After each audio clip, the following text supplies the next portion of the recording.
boot. We know where this team is, but our hope was that you could, as best of your ability, help them out, help the quarterback out. Maybe expedite the process of growth.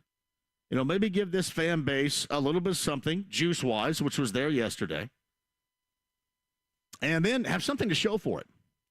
What's funny for it, it's funny when people tell me all the time, about the evaluation of a game, no matter what the situation is, or organizationally speaking for the team, where they are, if they should have the expectations, if they're rebuilding or whatever. I always have to bring this up. Do you think DeForest Buckner gives one big fat crap about that being an entertaining loss? You think he gives one crap about it? He doesn't. You might not care to hear it, but he doesn't care. Those guys were out there fighting. That's the one thing that stood out to me. There was a great deal of fight in that team yesterday, and that's why it sucks so bad that in the fourth, they could not complete the deal, because that's also part of the growth. And this is something that we have dealt with for a while, too. I mentioned last year, 32nd in the NFL in fourth quarter defense. And you got the same defensive coordinator. You've got, certainly up front, a lot of the same individuals that were a part of that. And, I think that gets lost in the shuffle, because if you remember a year ago, everything got blamed on the quarterback, and the quarterback sucks, and you hired a bad coach, and we got to sign a petition. And really, the defense got an incredible pass.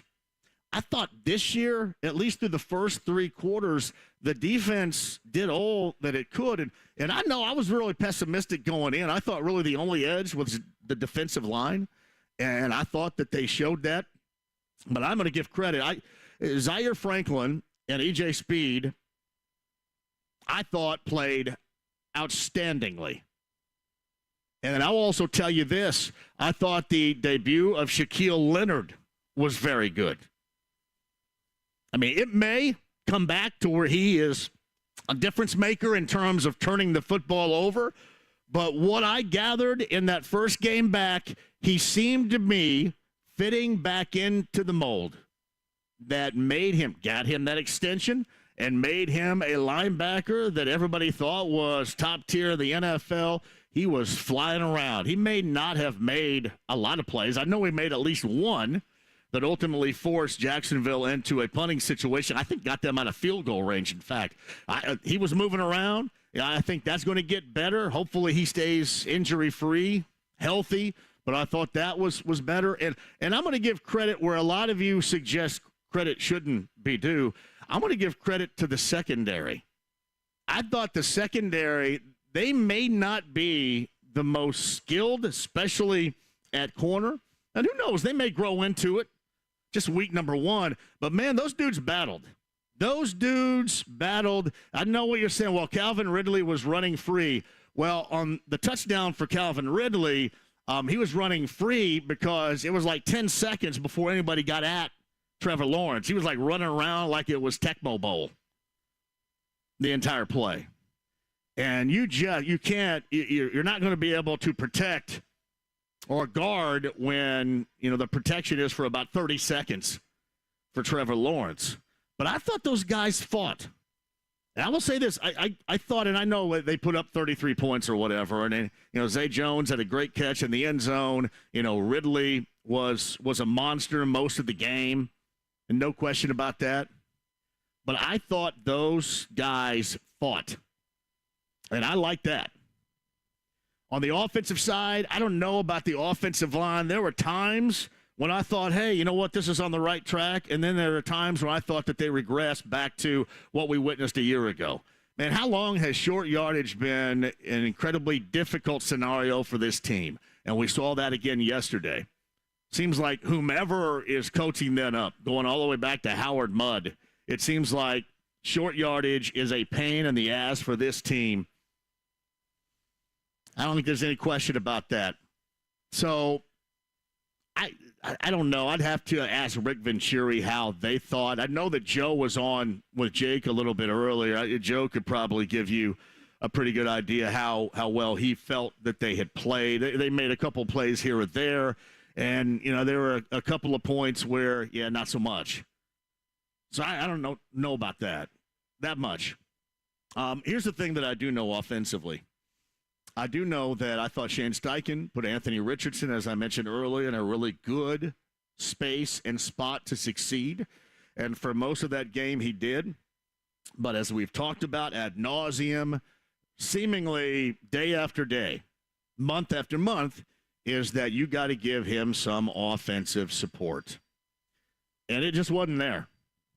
You can't have running backs collectively outside of your quarterback, who was your leading rusher. You can't have running backs collectively average 1.5 yards. I'm barely able to make that a plural.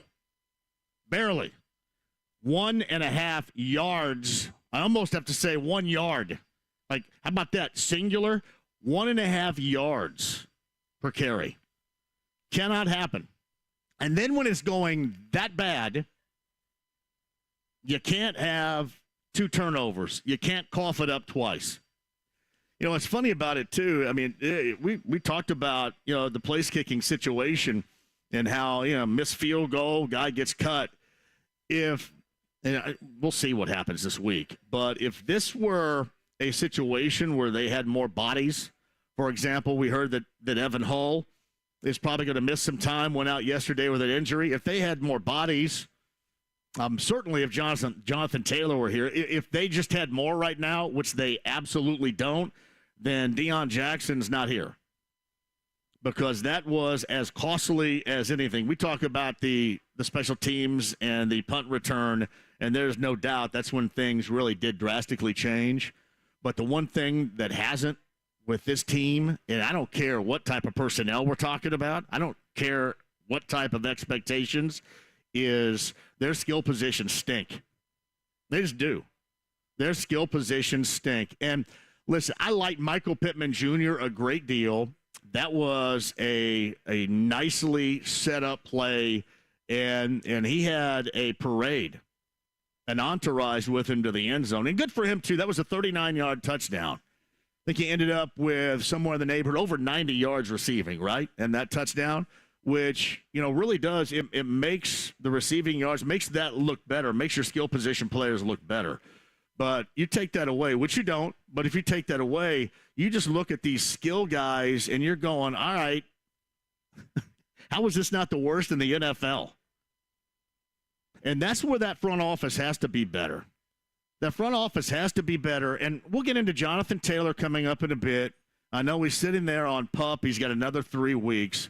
But just in general, remember, this team has been sitting on this whole running back situation, for example, for the better part of a month. They brought in James Robinson. They brought in Kareem Hunt. And I know my feeling on Kareem Hunt. But they've been sitting on that for a month. And what was so disappointing is you're waiting on Zach Moss to come back, and a lot of you think he's going to be a big difference maker. I don't know. I mean, I can't tell you that he's going to be. I guess I can't also tell you that he's not. Hopefully he's better than anything that we witnessed yesterday. They couldn't do anything. And what that does is that just in general hurts the offense, leads to a lack of production, but it also hurts the growth of the quarterback. How many times do you remember watching Anthony Richardson throw it down the field? I know we had talked about this a great deal. We talked about wanting to see the touch he puts on the football down the field. And Alec Pierce going up and trying to fight for the football, making winning plays like that. I don't recollect what we saw it. Also keeps you from going outside the numbers. I mean, everything was underneath. Everything was short. And I know that was a product of the game plan early just to get him settled down. And to me, that's a solid game plan. But at some point, you do have to stretch it a little bit, and they were incapable of doing that offensively because, simply put, they couldn't run the ball. They were a zero threat. Jacksonville could not have cared less who lined up back there. There is no threat. And in terms of Jonathan Taylor, sure, I don't know his health. Sure, I don't know the financial background situation of what he and his representation or wanting right now, but you are absolutely out of your mind if you don't think this guy not only would help this team now in potentially winning games that maybe we wouldn't think they'd have a chance, but he helps your quarterback a great deal. I'm going to play both ends on this. He would help you, again, if healthy and Jonathan Taylor-esque, he helps you both in winning possibilities, which certainly he would have yesterday. I'm not sure that they would still win because I'm not sure about that defense in the fourth. But he certainly would put you in a better position than what they ended up with that running game. And the other aspect is it makes your quarterback more dangerous. And that's what we want to see out of him. We want to see a little bit more out of him. I'm intrigued as hell. I don't know about anybody else. I am intrigued as hell. Now, I don't want him getting his ass whipped, which yesterday when he didn't get up, oh, man, you got to be kidding me. I don't want to see that. And I like what Trevor Lawrence said to him after the game. Maybe not dialing it down is the wrong, I think, description to use here, but use a little bit more caution because this is not like the SEC. This is not like college football. But he did give you a lot to be excited about, even with that interception late, even with that miss, the play before that on Granson late. He gave you a lot of reason to be excited. But, man, it would be nice, and there's not a damn thing wrong with it, that in the midst of excitement and your entertainment value, that they can put together a situation where they can close a game. Hey, I know that defense was put in some unenviable situations late, and I know that they were in their own territory, basically backs against the wall the entire time, but a similar situation a year ago. Just the fourth quarter, no matter you're on the field too much and you're tired or what have you, they simply can't get it done. And that's something didn't stand out a year ago because we were all worried about everything else. You're worried about this old fart quarterback. You're worried about this guy off TV that's got to petition the interim head coach that Jim Irsay brought in. We're worried about a myriad of things in that clown show a year ago. But now this is really going to be under the microscope. The spotlight is going to be lit on this. And that's something I want to see figured out. Because, really, if you're going to get the level of play, and I don't even know if I should describe it as play. How about the level of toughness and fight that secondary tried to show? If you're going to get that, then you are going to have to, and I hate to use this term too, but you're going to have to nut up and make some plays if you're that defense. And know that your offense is going to stumble and bumble at times, especially looking at the roster. How can it not? How can you not expect some 3-and-outs or maybe falling into a trend of 3-and-outs? You got to expect that. So that opportunity was there. And that's what's mostly disappointing to me is I really wanted to see them cash that in. I did. I wanted to see them cash that in and go to Houston, which is an incredibly winnable game, and then see how maybe they can turn around some minds, including my own here. Wanted to see them cash that in. They were unable to. And that's unfortunate. 31-21 yesterday, Jaguars over the Colts, and we have plenty of time to talk about that over the course of the afternoon. But I wanted to get you first, before anything else, my thoughts on how we're going to handle this year. Because I handled the Pacers the same way. If there was a bad play, if something screwed up and it's on them, then it's going to be on them. If it's good, it's good. If it's not, it's not. We all understand the situation they're in. But we all hold professionals to the standard of, well, go out there and make plays. And I know that you're going to grow through it, hopefully, if you're Anthony Richardson. The problem you're going to have right now is, unfortunately, those that put together this team did not give you nearly enough. Matter of fact, mostly nothing. And I know of only one way that gets better. Like one way that you can seriously make that better right now. And again, I don't know if you win the game, but 1.5 yards per carry is a joke. And you got to be able to run the football. You got to be able to run the football to be competitive. You got to be able to run the football to help out your quarterback. Now there's going to be a lot of tape out there on Anthony Richardson. And now's when you really need that. And he just does not have enough offensive support right now. That's the cut in the dry. So there's my back and forth on what we saw yesterday. Now I want to talk with you at 239-1070. Email address is jmv at 1075thefan.com. Inside the lounge via YouTube Live. I'm watching everybody right now. Twin Peaks, we're on the northeast side. We're in Castleton, and we've got great deals. Monday Night Football to close out week number 1 of the NFL season features the Bills and the Jets coming up later on tonight. Fantasy-wise, I'm going to cash that in week number 1. Seriously, I have the worst fantasy team, I'm sure, in our league. But I had the Dallas defense and special teams, and I had Brandon Ayuk. So I only needed 2 guys, or actually more than 2 guys, a team, 2 teams, and then a guy. That's about it. We'll check out the Pick'ems as well. Michael Lombardi, the GM Shuffle is his podcast, and he also has a book out, too. The former NFL executive is going to join us coming up in the 4 o'clock hour. And Stephen Holder of ESPN.com will go over the latest regarding the health because he was banged up at the end of the game. Anthony Richardson, the rookie quarterback, get your thoughts on him, too. His skill set still gives me plenty of reason to think, oh, wow. Even if they didn't cash it in with a win yesterday. But, man, he has to have some help. Give the dude some help. Seriously. Now, we'll talk to Stephen about that. The health of Evan Hull, which doesn't look good here for the short term, at least, foreseeable future.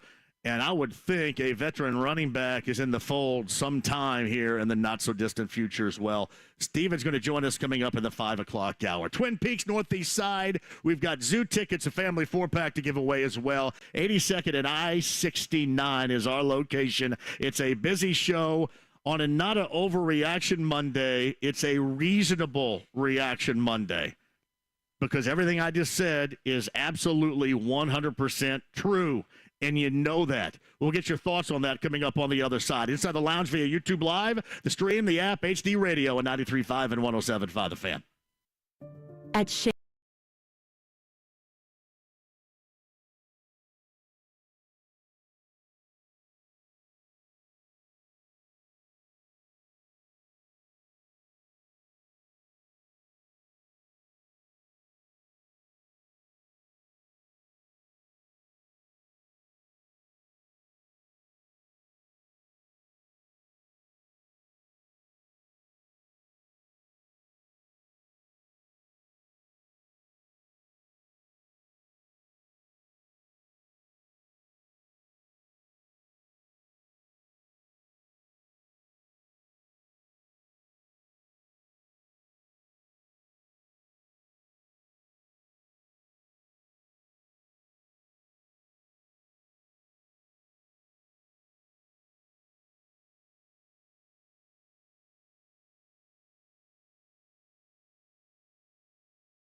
97.5, The Fan.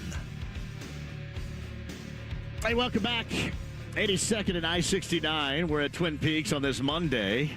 Shane Company's Monday afternoon quarterback starting today. We are talking up, obviously, what took place yesterday. And the Shane Company. Now, I love me, and this is always a good thing, right, in terms of the Shane Company and what you're looking for. Fine jewelry since 1929, made to shine, always good. So what'd you gather yesterday as far as the quarterback position is concerned for the Colts? 223 through the air for Anthony Richardson and his first NFL start. 1 TD, 1 costly interception. Also scored on the ground, if you're keeping track at home. Here's what I looked at. 65% was that completion percentage, and his QBR was, I think, in the neighborhood of 23.5 yesterday. And again, Monday afternoon quarterback brought to you by the Shane Company. Fine jewelry since 1929. So I thought it started out well. I thought he and his coach were working well together to get him acclimated, comfortable, and confident. And then, man, when things really get crunched in the fourth quarter, that got him. And that also, unfortunately, a defense that had played so well gave up 14. I know short field, and I know on the field the entirety of the time, but gave that up in the fourth, and the Colts end up losing. Got more on our Monday afternoon quarterback from the Shane Company coming up. Meantime, 239-1070. I want to get your thoughts. I shared mine as far as where we are, what happened yesterday, and then some. Michael Lombardi is going to join us in the 4 o'clock hour. Stephen Holder is going to be here as well. We'll start right now with Rick at 239-1070. Hello, Rick. Hello, Rick. All right, if Rick's not going to pay attention, we got to get somebody's ass on here. Who else we got there, James? Tell me. We got Q, T-Mobile Ray. Dude right T-Mobile, here. yeah, let's get him. Hello, Ray. How are you? Hey, JMV, I'm here. Hi, Ray. How are you, brother? I wanted to get up to Touchdown Town with you, but me and my bud stayed on side of Fooders to light up one. But I want to say something that really disturbed me about the fan base yesterday. But I'll say this really quickly. Section 204, we were loud, we were rocking, and we were proud. But once Anthony threw that interception in the fourth, I seen guys walking out, headed towards the exit, and I want to say that's a weak move by the fan base. Colts Nation, do better. But into regards of the game, I want to say Richardson played very well, better than what I expected. I was expecting a little more erraticness. But my thought of it is this, J&D. We need to get away from – I know Jonathan Taylor's a great player, but just by the quote-unquote reported moves Chris Ballard is trying to make, I think we're getting away from trying to be this run-centric team, so to speak. And I think he's looking for a receiver. He's looking to add a young gun by trying to get out there and make those moves for Waddle and Watson, reportedly, of course. But I think Taylor, he may be, I don't want to say it like that, but I think Taylor may be a pawn in all this of trying to give Richardson weapons. And I think that's what it may end up coming down to with the Taylor situation. What pawn is in how? As far as in a trade piece to maybe get a young receiver. I mean, at some point he's going to play. I know yesterday news broke about 9 a.m. It wasn't breaking news around here because I talked about it for like a month, exactly what was going on with Taylor. And I know this too, Ray. Colts fans may be at a point right now, and I don't blame them through all this, maybe at a point right now where just, trade him and then move on. Because you don't want to see him around here anymore. But when I sit here, I'm talking about him in terms of still being under contract and helping out a guy that clearly needs it on this offense, and that is Anthony Richardson. And, if we're talking healthy, normalcy type of Jonathan Taylor, it is ridiculous still to me that something cannot be done about this. if it's as easy as it is to see for you and I and everybody else out there regarding what is necessary to this offense, I don't know how it's not that incredibly easy for those that are around football every day of their life to see too. That's the part that drives me nuts. And again, people have said, hey, if he was in the game, they would have won. I don't know if they would have won. I just know that gives you a legitimate threat on an offense that has really zero. Like, Michael Pittman Jr. is on the fringe of that. I mean, he is a threat. But if you watch that game yesterday, I mean, there's zero separation.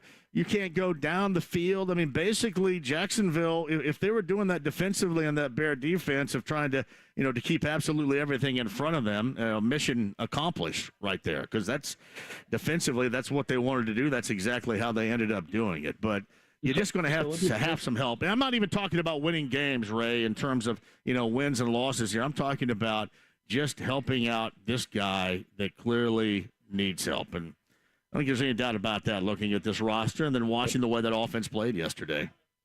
Hey, JMV, let me throw this at you, too. I haven't seen this angle taken much. My thoughts are they'll win the game if they do some things differently, coaching-wise. Of course, the fumbles didn't help it as well. But if those fourth down conversions aren't gone for, and maybe it's a punt or field goal, however that would have played out differently.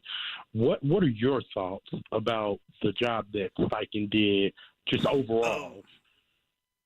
Yeah, and Ray, thank you for the call. I know you're probably talking in terms of the end of the game. I guess I come away with not being that over the top on Steichen with that. I'm assuming here, right? Because I haven't talked to him. I don't know. But I'm assuming that his feeling was, all right, you're so close, you punch this in, and then if you get an onside kick, and, you're that much closer to trying to get Matt Gay from 50+. So I can understand that thinking.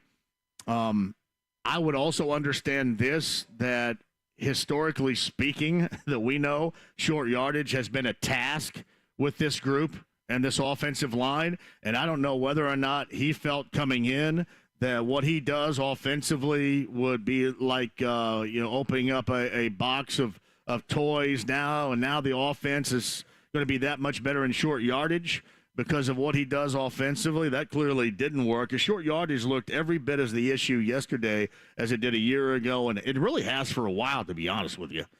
I mean, whether we're talking about Chris Strasser or Tony Esperano Jr., it looked the same to me. And that's something you have to fix. But again, that's something that to me can also be fixed if you would have a consistent threat. They just don't have it. I'm not trying to at all throw any shade at Michael Pittman Jr. because I like him a great deal. But you take away that 39-yard play where he basically had a parade of blockers to the end zone. And then you think about what this team did, outside of Richardson trying to make plays and running around. Think about what this team did. They have so many offensive holes to fill, and I guess it's good that this is a rebuilding year because clearly you're going to give them the opportunity to do that. But I also have to sit here and tell you how they ended up losing the game and what led to that loss, because ultimately it is about that. And again, as I mentioned in the last segment, if you were to ask these players, they're not going to give a crap about anybody talking about entertaining losses. It's like the Pacers last year.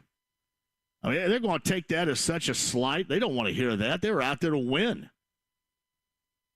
And part of the issues with the offensive line, which have been hanging around forever, were also issues with the defense.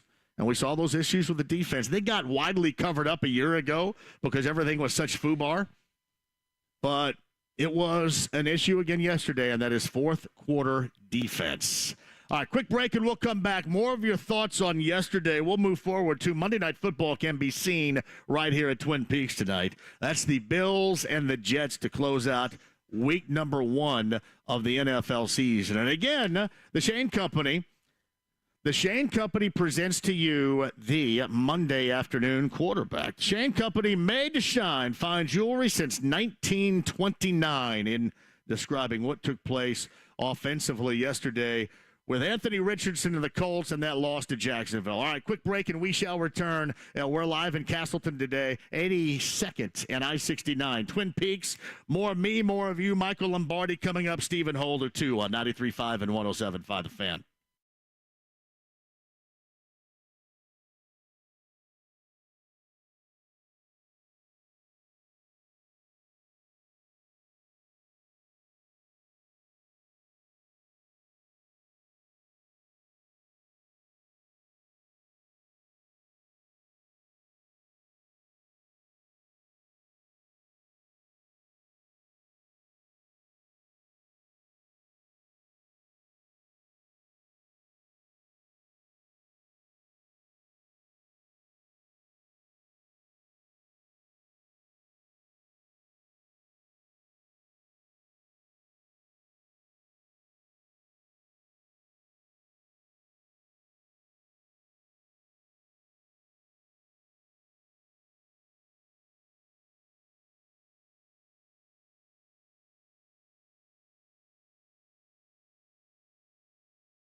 Hey, welcome back to Castleton here. It's Twin Peaks, the location.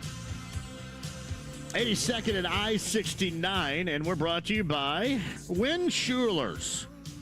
Spreadable cheeses. I love all the flavors, too. That's Indy's favorite cheese spread, Win Schulers. Find it at Meijer, Kroger, and other fine establishments today. Thank you all for joining us inside the lounge via YouTube Live. I see you guys working there. If you all have any questions, you can ask me as well. Michael Lombardi, the GM Shuffle. You got a book out as well. The former NFL executive joins us in the 4 o'clock hour. Stephen Holder, who I'm assuming was with Shane Steichen and others today. Evan Hull went out with an injury yesterday. He is going to miss some time, according to Shane Steichen. And we'll see Anthony Richardson trying to come back from getting dinged up himself yesterday in that game. Yeah, I know that hit in the fourth worried me like it should worry everybody else out there too. But again, Colts lose 31-21. In comparison, I mentioned the numbers yesterday of Anthony Richardson. Bryce Young in his first start with Carolina, 148 through the air and a touchdown along with 2 interceptions in that game. That was a Panther loss. And the Texans and C.J. Stroud, which, by the way, would be the competition for the Colts next week in Houston. Stroud had 242 through the air, and the Ravens beat the Texans 25-9. J.K. Dobbins goes down for the season with an Achilles injury. That's the Ravens running back. So a lot of you may be asking the question, is that maybe a suitable opportunity for the Colts to trade Jonathan Taylor? John Harbaugh, as it stands today, answered that question and said they will not look to trade for a running back. And again, we'll see. But that's what John Harbaugh said about that situation a little bit earlier today. I know a lot of you guys were considering that as maybe an opportunity for Taylor at some point. Again, inside the lounge via YouTube Live, 239-1070 is the number. Hey, James back in the studio. Who do we got up next here? Let's go with Q. Hello, Q. It's good to hear from you, my good man. Hey, how's it going, Mr. JMV? Hey, hello, Q. Hey, can you hear me? Hey, can you hear me? I got you, buddy. Hey, how's it going? Hey, I need someone to help me understand what is Chris Ballard seeing in these receivers? I mean, God knows it's been 6 years, well, now 7, of the same crap year after year after year. And when every time someone asks him a question, it's always, we like who we have. And I'm like, who do you have?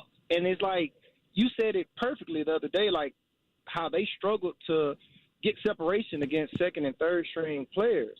And we saw the same thing against the Warrens on Sunday. And it's like, what point? I mean, Jacksonville won the division. Tennessee's won the division. Like, what is it going to take for him to wake up and see that we need more weapons to help our quarterback? I don't know. He's going to have a 3-year window to get this thing figured out, and I know that's much to the chagrin of many out there, but I'm going to tell you that's absolutely true right there. He's going to have a 3-year window here in this reboot to figure it out. I don't know with the way that they're handling Taylor, if that is – a lot of people have maybe thought that was a dictation of a change of philosophy.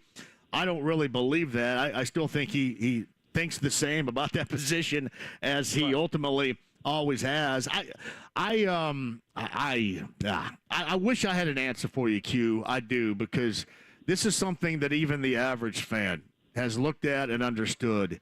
And the fact that it just continues the same, and it was especially noticeable yesterday, really on all levels, skill position-wise, offensively, it was incredibly noticeable.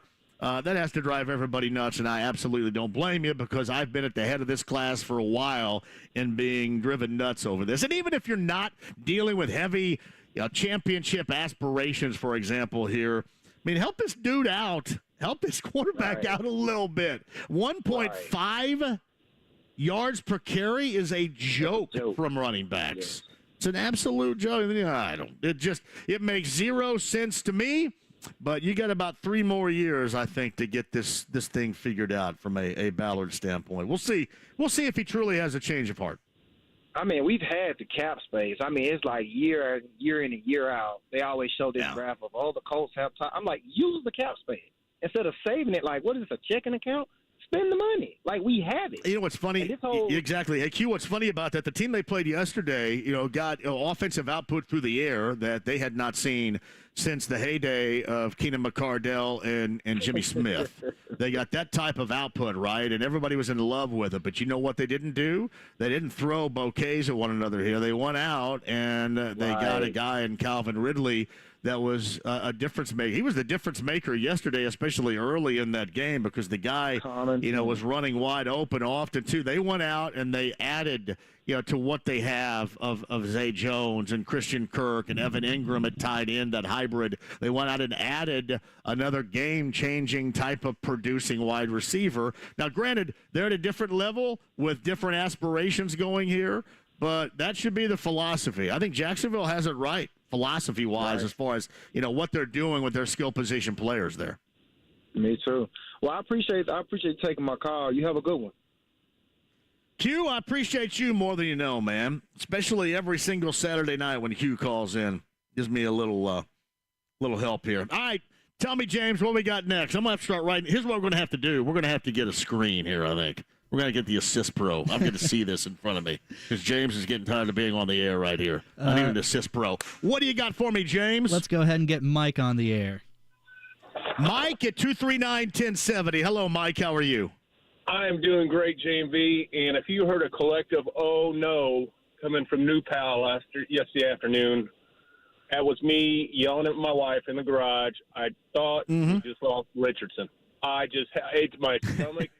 And I had the Schuler spread in me and everything, and it just yes, you did.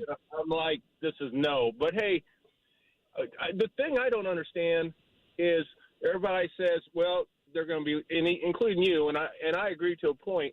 We need to get somebody now as far as in that backfield. Between you and me and a couple guys from Mystic Waters, we could have gotten 25 yards. I mean, come on. And the other thing is sack up.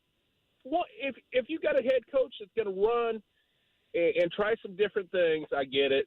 1 yard? 1 yard. Hell, you can almost fall over and get 1 yard. I mean, come on. Mike is brutal.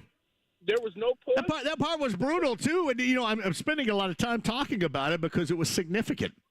I mean, it was significant yesterday because they had a really good opportunity to shut me and others up that had picked against them in week number 1. And I thought they did a lot of things right, as we talked about. Hey, Mike, thank you very much for the phone call. Right. Tell Donna I said hello as well. I thought they did a lot of things right. You get into the fourth quarter, and, you can't do anything offensively. Your defense is out there, and then your defense reverts back to a year ago and how they played in the fourth quarter as well. So that was problematic. A lot of things to talk about. Some good and some bad. We'll continue that. Michael Lombardi after 4. Stephen Holder in the 5 o'clock hour. Twin Peaks Northeast Side on a Monday to round out week number 1 of the NFL season with Monday Night Football tonight with 93.5 and 107.5 The Fan.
I am John, and I am glad that you're here. Twin Peaks, Northeast Side, Castleton, hour number 2. Colts lose 31-21 yesterday.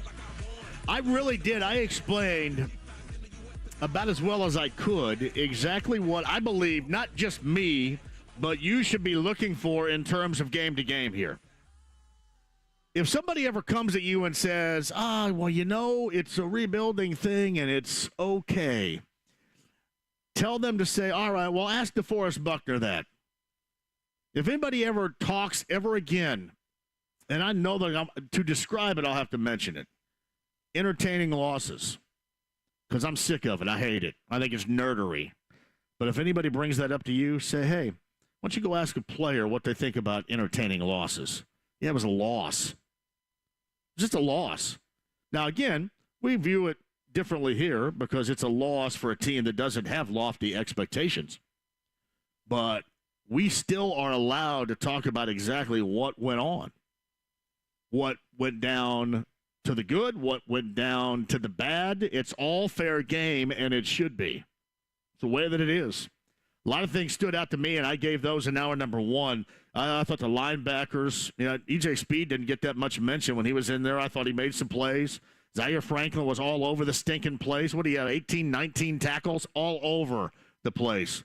Not giving up on that play, the punch-out, Shaquille Leonard style, DeForest Buckner, huffs it down the field, gets into the end zone for that touchdown. That was pretty awesome.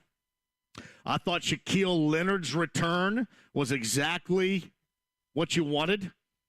I know it didn't come with any playmaking ability, but I thought that he was getting around quickly in a way that we were all kind of concerned, at least early on, that he would or maybe even wouldn't in this case. And I'm going to give a little bit of love, and I know you guys are going to think I'm crazy for it, but I thought the secondary fought. I thought that they fought, especially at corner. You may not know who they are, from Dallas Flowers to Darrell Baker Jr., but I thought those guys are out there fighting. Now, again, this defense transformed into the Colts defense that we knew a year ago in the fourth quarter. 32nd in defense a year ago in the fourth quarter in the NFL, which, as you know, is awful. And they reverted to that. They gave up 14. But I also know this. Short fields. The offense couldn't do anything but 3 and outs. No sustainability whatsoever. But that should not be deemed as unusual. You should expect that. And there are way too many defensive veterans on this team to be, pushed that. I mean, you have to hold a team to a field goal, at least. And I thought that yesterday looked a lot like some fourth quarter defensive efforts that we saw a year ago, giving up 14 in the fashion in which they did. So there was the good and the bad from yesterday. And the overall bad is just a spot where I just don't think they can dig out of. And that's adding, anybody as far as, being a threat, even if it's Jonathan Taylor. I know you guys are sick and tired of it. But, man, yesterday, not even from a winning standpoint, yesterday I thought outlined exactly what we had talked about over and over again, the importance of this team. Now, if not in the running to win a title, if not in the running to make the postseason, but just to help out a learning quarterback. I thought the coach did. I thought Shane Steichen certainly did early. I mean, everything was underneath. Everything was controlled, trying to get this kid confidence. They'll feel comfortable. I want to see them take shots, and so do you. You can't if your running backs average 1.5 yards per carry. Can't do that. Thank you, my brother. I appreciate that, Travis. So there was some good and there was some bad, and I don't care what type of season we're talking about, rebuild or otherwise. That's exactly how we'll talk about it every Monday. And you can tell there's no overreaction in me. I had no overreaction. Everybody else can overreaction Monday. I'm just going to give you the nuts and the bolts of what went down yesterday. We got that. By the way, too, unfortunately yesterday, a lot of you, and I know a lot of the Generation Xers, were sitting on going up to Ruoff to see Pearl Jam, and then they decided to, well, they had to cancel, I guess. I don't want to say cancel because I think they're coming back, postponed that date they had at Ruoff last night because of a sickness in the band. I know a lot of you were geared up for that.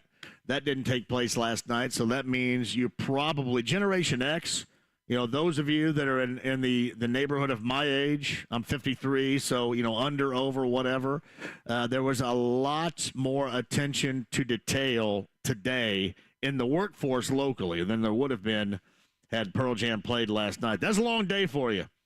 Long day for you. Corey asked this before we get back to the phones. Why is no one talking about the O-line? They couldn't block you or I yesterday. I brought this up earlier, Corey, and I said this. There were moments when I thought, oh, yeah, Tony Sperano Jr. I get that now. There are moments when, I'd mentioned that touchdown catch and run for Michael Pittman Jr. Ryman was out there, I think, along with Kylan Granson. It was a tight end. I think it was Granson. With that escort to the end zone.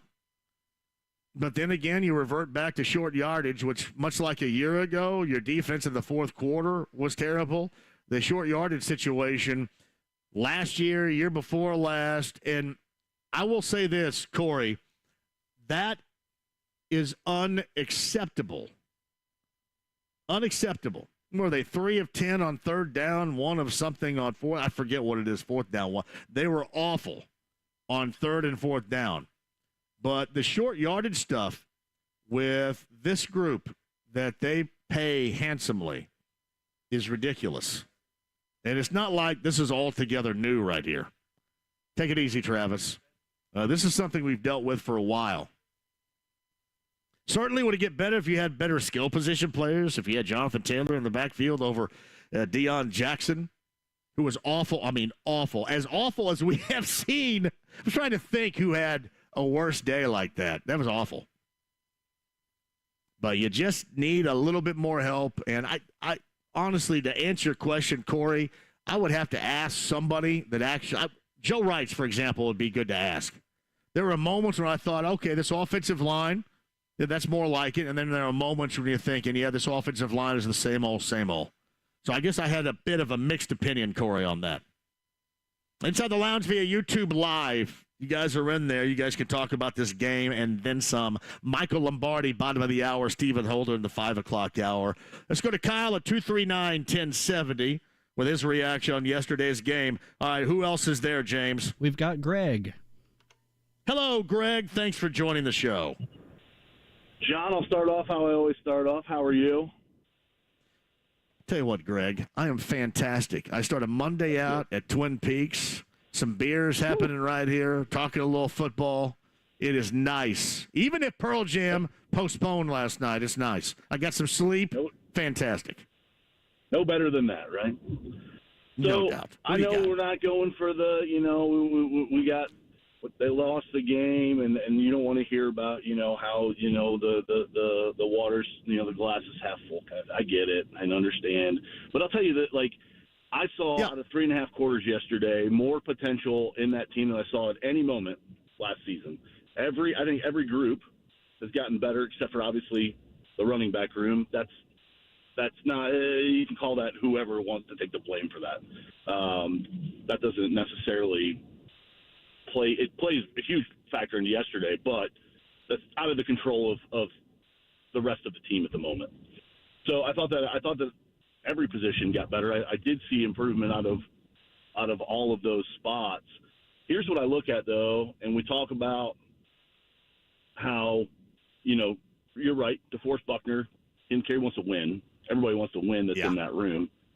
But outside of Jim Irsay, who in this city thinks that the Colts were going to win 9 or 10 games and make the playoffs?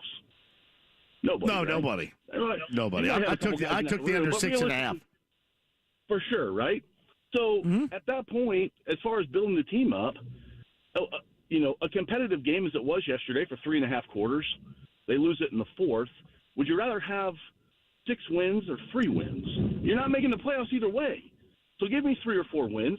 Give me a top 5 pick. Rebuild the team. Continue to get better. I understand that the Colts aren't going to say that it's a rebuilding process. They wouldn't say that like the Pacers came out and said. And we've seen what that team has done over time of kind of tanking it a little bit and getting better. But I don't care. If you're not going to get 9 or 10 wins, make a playoff run, and go win a Super Bowl, then give me 3. I don't know if that's the right attitude to have, but would you rather pick in the top 5 or pick 19, 18, whatever it is, by winning 6, 7 mediocre, games with that? So I'm fine. Yeah. Hey, Greg, and I'm going to stay on here with you because if I hang up, you're probably going to think I'm going at you, and I'm not. No, it's fine. But yeah, I want to see them win games that they should win and can win. I have sat around here for so many years of BS, disappointment, and people saying within the Colts, this is what we're going to do, all these promises that have been broken.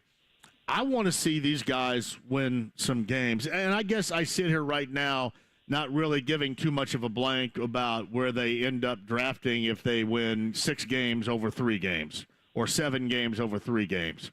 That, to me, if you win games with this group right now, especially offensively, that, to me, shows signs of progress, and that's what I'm looking for, Greg. And I think we're going to see that. I'm just saying, like, when it comes to that 3 versus 6, I think that this team is going to surprise people. I do, man. I saw something different yesterday than I saw at any point in the 2022 season. It's a different team. There's different people out there. So, again, I'm not trying to be, the rose-colored glasses and think this is a great team, because there's places for them to get better at every position that's out there. You got a rookie quarterback who I think he is who everybody was, who they're saying he is. I know it's a small sample size. Yesterday was start number 14, but he looks the part. And I think that they are going to get better, and they are going to surprise some people, winning more games than even what I thought at the beginning. I'm just looking at it from the big picture. We want a big playmaker in the top 5. I'm not as upset if they don't win as many games as what we want them to win. Well, I will tell you this. I'm not upset at all about yesterday, but I can't dismiss the mistakes they make and then say, well, you know what, it's for the good of the team. I can't do that. I mean, even with Anthony Richardson, I mean, he had a couple there in the 4th, and I know it's a whole growing experience, but we sit here to tell it like it is and how it happened, and that was a mistake in the 4th, and they couldn't get the offense going in the 4th, and 3 and outs and all that. And you got to point out to me, you got to point out the mistakes that were made. But I just think, to me, I'm not so much worried about draft positioning as I am the growth of this quarterback with this team moving forward. And I think success and wins equate to growth that can be acquired expeditiously, meaning, hey, we're in year number 3 and waiting around to see if this guy is it or not. I'm all for getting this thing at a quicker pace if you can. I understand if it isn't and they make mistakes, but at the same time, if you can expedite the process, I'm on board with it. Yeah, and I think everybody here agrees that if there's a healthy Jonathan Taylor in the backfield, they probably win that game yesterday. I mean, they go that last. I know people are saying, hey, they should have kicked that field goal and then gone for the onside kick to get the touchdown to tie the game. I look at it from a 14-play, 72-yard drive with 3.5 minutes. You're first and goal from the 3. You should punch that in. But I think it's easier to do that if an onside kick is not very likely to be done anyway, to be. Yeah, hey, listen, Greg, anyway. I don't mind. I didn't mind that call at all. I did not. I did not mind that because I think the train of thought there was, hey, we're down here so close. Let's put it in, and then if you're lucky enough to get the onside kick, I mean, a pass or two to get the highest paid place kicker in the NFL in some sort of quote unquote makeable position. I didn't have a problem with that call at all. Yeah, agreed. What else you got? That's it, man. Just continue to have a great day. Good show, and good luck for the rest of the season listening to everybody giving their 2 cents. Yeah, that's what it's all about, Greg. I appreciate it. That's right. If I didn't enjoy it, I wouldn't do it, and I enjoyed it a great deal. I just wanted to get my whole thought process out there to you because there are some that believe, you're just going to be negative regardless. No, I'm not. But I'm going to tell you the truth regardless. And I've always said this, right? We've had so many people prior that used to say, hey, I'm telling you the truth, and they hit you over the head with it. I never felt that you and I were in a position where it was necessary for me to tell you that I was giving you a truthful opinion. And I've always felt really good about that. It's not like you've ever had to be reminded of it. But I just thought I want to give you my position on obviously understanding the situation with this team, but also talking about the real subject matter that's going on with it, which is also a part of the growth. Jim's up next at 239-1070. Jim, welcome to the show. How are you? Hey, great. Thanks for having me. I thought we improved in a lot of areas except for one, and quite frankly, that was coaching. I don't understand why you have a rookie quarterback who needs a little help, and we're making decisions that give up field position, especially in the first quarter. You're going for it on fourth down at midfield when we need to help Richardson, pin them down there, and then we gave up the field position advantage 2 or 3 times by trying to go for it. It was questionable, and I don't understand why Steichen was doing that. I don't know what your thoughts are. You want my theory on that? Hey, Jim, would you like my theory? You can play off of it, too. My theory on that is that's who he's going to be with Anthony Richardson, with Gardner Minshew, with Jim on line 3, with Numbnuts radio host at Twin Peaks, with Devin the engineer. I just think that's who that coach is, and that's what he's going to do. Yeah, that's fair. I mean, I think we all like the aggressiveness and the right opportunity, but I thought that really changed the complexity of the game when we went for it on fourth down, when we should have just pinned him down there and switched field positions with him.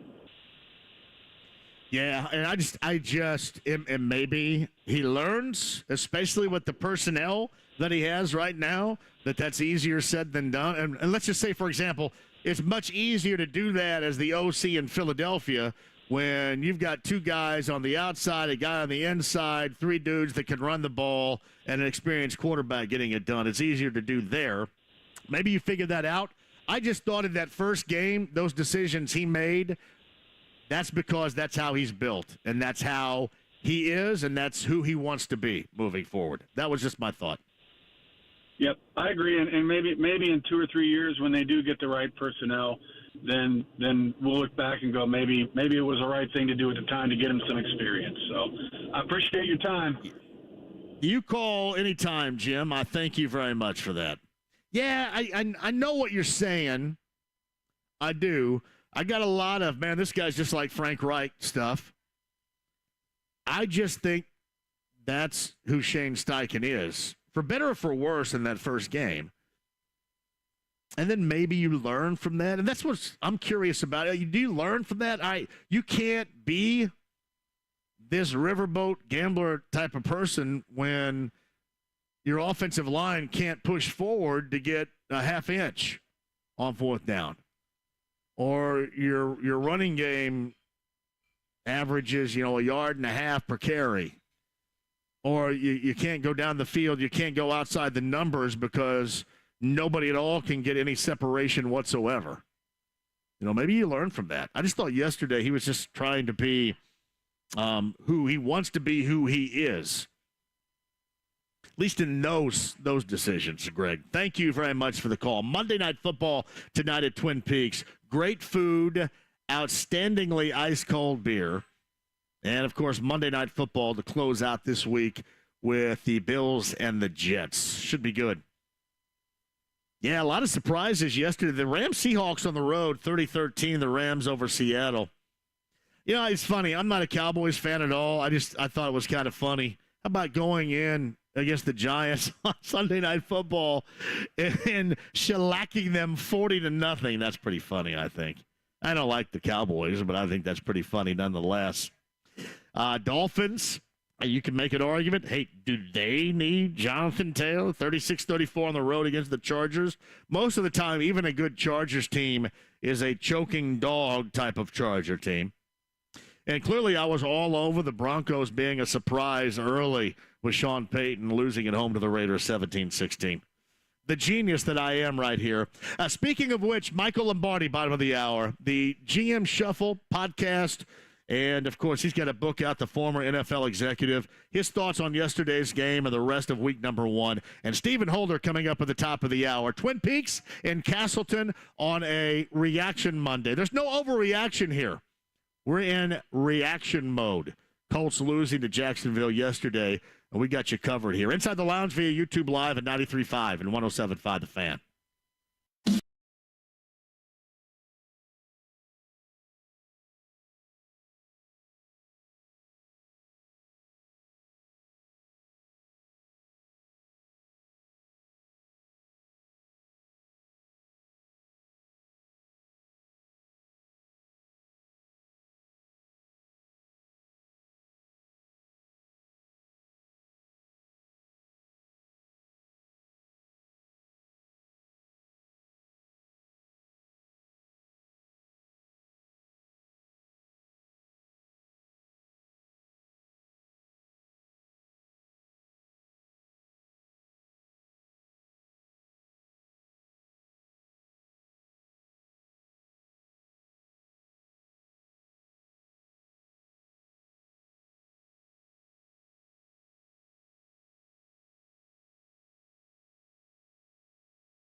The Fan.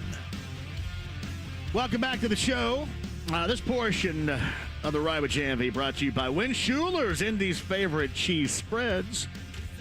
Incredible spreadability in all flavors you can find at your local Meijer or Kroger. This is Win Schuler's, Indy's favorite cheese spreads. Hey, we're at Twin Peaks, Northeast Side in Castleton. Monday Night Football features the Bills and the Jets later on tonight. 31-21, Jaguars over the Colts yesterday. Colts get Houston down in Houston coming up on Sunday. About that and then some regarding week number 1. Got a great new book out. Also a part of a podcast, the GM Shuffle, I listened to before I walked in here a little bit earlier. It's a friend of the show, the former NFL executive Michael Lombardi, who joins us now. Hello, Michael. How are you doing? I'm doing great. Thank you. Thank you for having me. Appreciate it. Is the book kicking ass and taking names? I don't know. I don't tend to look at that. I kind of have a Rick Rubin quote here on my desk says, we're in service to the work more than the audience. So I'm just going to, whatever happens, it happens. You know, I can't determine what people like and won't, you know. I mean, I disagree with people quite a bit when it comes to football. So I can't imagine that, you know, I mean, I'm sure, I hope it is. I enjoy doing it. That's what really matters the most. Here's the thing. I'm assuming you were already in the cool club, but when you quote Rick Rubin, you automatically get and gain entry right there. That's well done out of you, Michael. Well done. Thank you. I read a book I've become obsessed with him. I mean, the guy is a creative genius, and I learned a lot from him. I wish I would have read him when I was still in the league. You know what's funny about that is we're going to get completely off track. Thank you very much, because I love this. He may go down and should go down in history as one of the more creative geniuses that we have ever seen in terms of entertainment, in his case, music. I mean, one of the all-timers.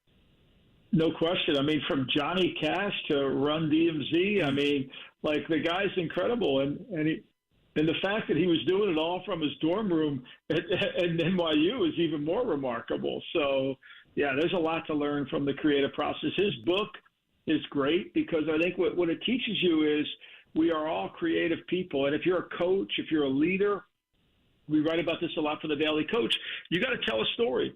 And your stories are what gravitate people to you. And I think that's really important. Find his work at the Daily Coach as well. Michael Lombardi joins us.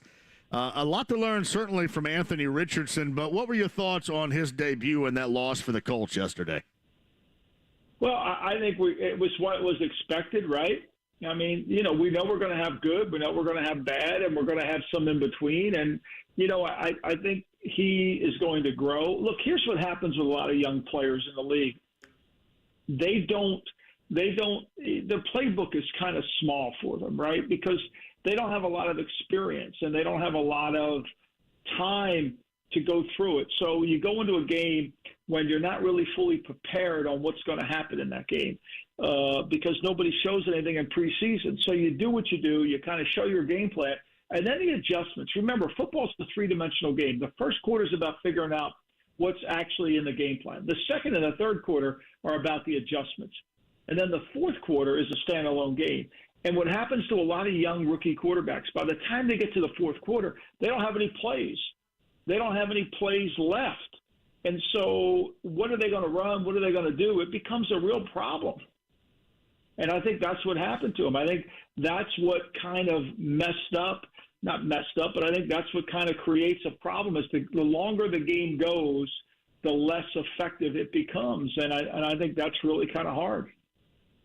And that's when and granted, 3 and outs in the fourth led to that. A punt return that put the Jaguars in field position helped lead to that, too. But what you're talking about, too, is being able to lean on other aspects. And unfortunately, a defense that looked good prior to the fourth quarter. And, Michael, I heard this on your podcast a little bit earlier talking about the Colts defense where I was surprised rather pleasantly, you know, in the first portions of the game, going into the third quarter, all that. But unfortunately, they were 32nd in fourth quarter defense a year ago. And they gave up 14, albeit in short fields and not being able to get off the field at all in the fourth quarter yesterday. But that's problematic. And those, in terms of what you're talking about, is the type of help that a rookie quarterback inexperienced like that needs, where others didn't step up in that capacity. No question. And I think the other factor is, look, the rookie quarterback needs to play from in front. You know, it's one of those, you got to control the pace of the game. You've got to be able to play from in front, and that's a hard thing to do. And if your defense can't get control of the game, it becomes problematic. And I think that's the way it's going to be for the Colts. And I think each week will be better for Richardson, but each week will be challenging. And I think you're going to see that. That's what typically happens with young players. And the other thing I think, too, is when you're running this six-back offense, you got to make some plays down the field. You got to be able to. That's the reason you have the run game involved in the passing game. You want to be able to play action pass people. You want to be able to create some separation and make some big plays. And I think that's a hard thing to do. I think that's a hard thing to do. What I was encouraged with was he didn't really. I thought he threw the ball really well. I thought he only had 13 incomplete passes in the game, and there really weren't that many bad throws. Now. I think as people start to figure him out, how he handles that, what he does against them, I think will all start to kind of manifest itself. Remember, it takes 20 games to figure out who a quarterback is, because every defensive coach is looking at him. You're like a basketball player. There's certain spots on the court a basketball player shoots well. He goes to his right, he goes to his left, or she goes to his right, she goes.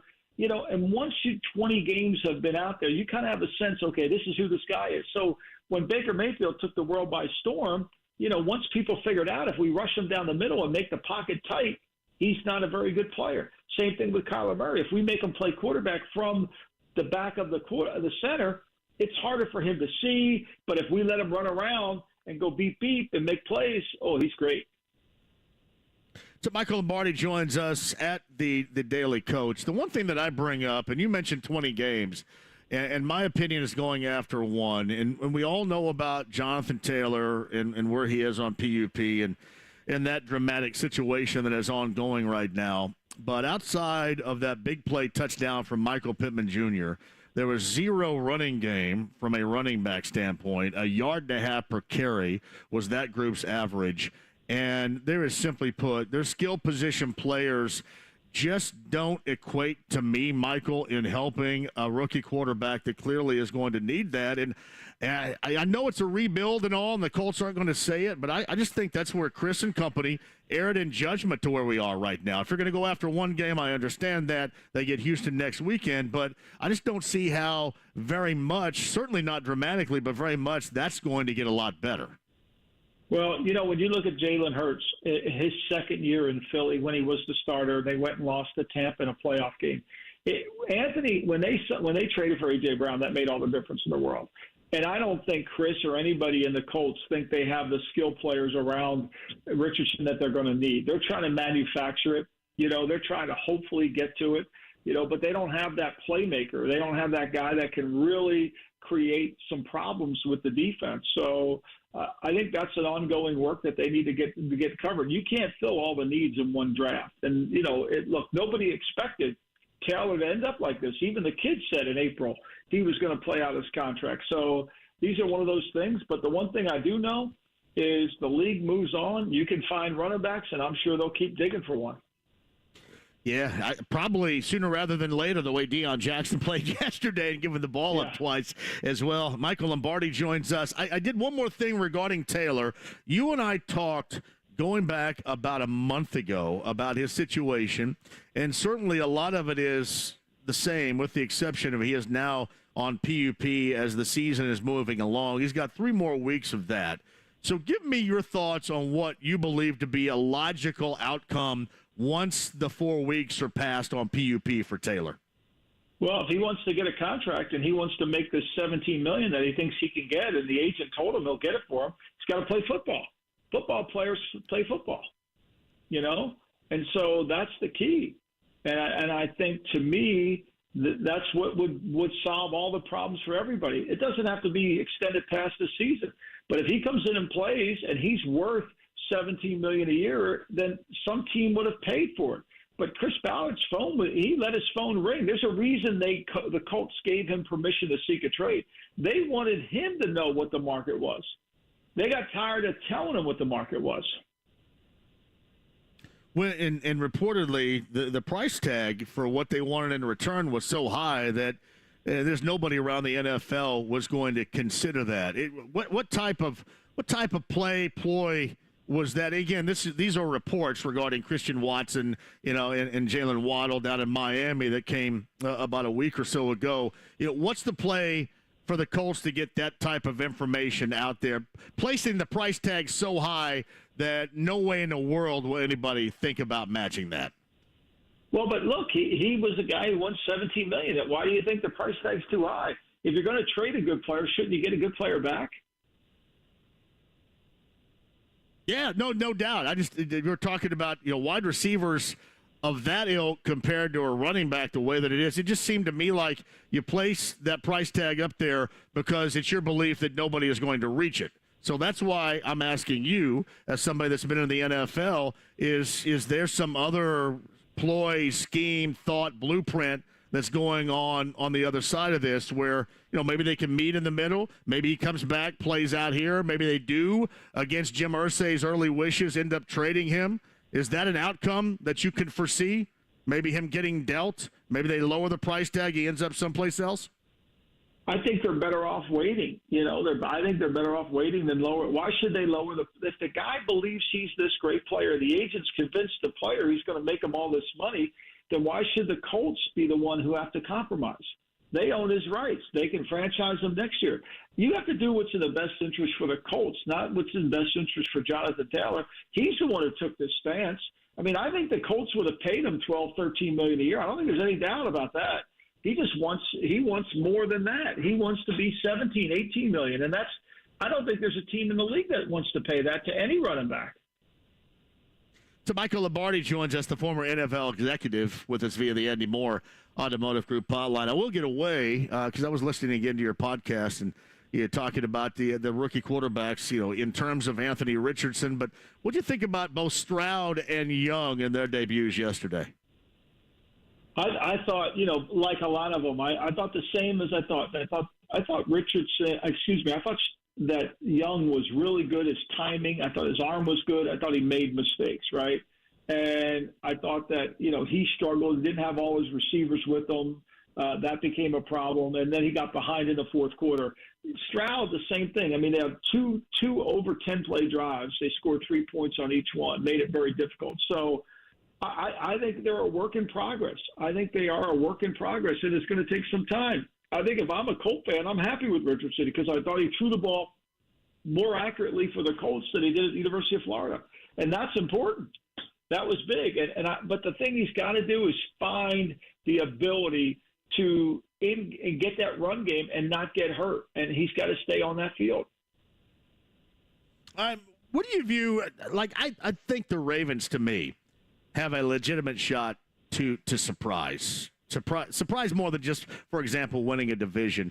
Losing J.K. Dobbins, looking at that offense the way that it is, what effect will that have? And do you still like them if you did like them prior to Michael moving forward?